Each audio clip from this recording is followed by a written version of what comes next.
नमस्कार। एक क्वेश्चन है गेट 26 पीवाईक्यू का।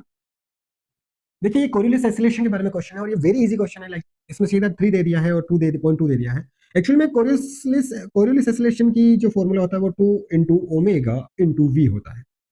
लेकिन आपको एक बात याद रखने की जरूरत है कि ये ओमेगा और वी सेम ऑब्जेक्ट का होना चाहिए, राइट।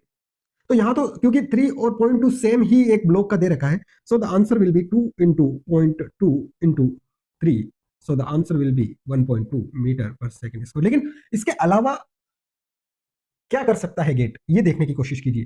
कोरियोलिस एसिलेशन जो है, यदि ये ब्लॉक खुद स्लाइड करे और इसके साथ साथ खुद भी रोटेट करे, देन ओनली कोरियोलिस एसिलेशन आएगा।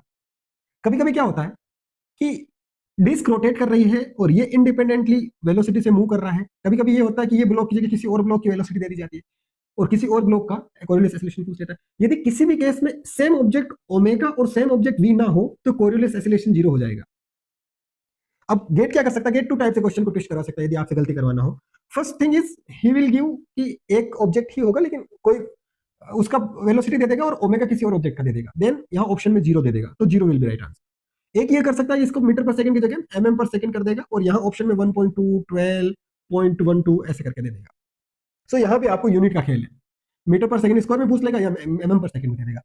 सो यू प्लीज टेक केयर, क्योंकि गेट या तो कॉन्सेप्ट में खेलेगा यहाँ पे और या फिर यूनिट में खेलेगा यहाँ पे। इसके अलावा गेट के पास कुछ खेलने के लिए ज्यादा चीजें बचती नहीं है। तो this is the answer. Thank you very much for watching PYQ series.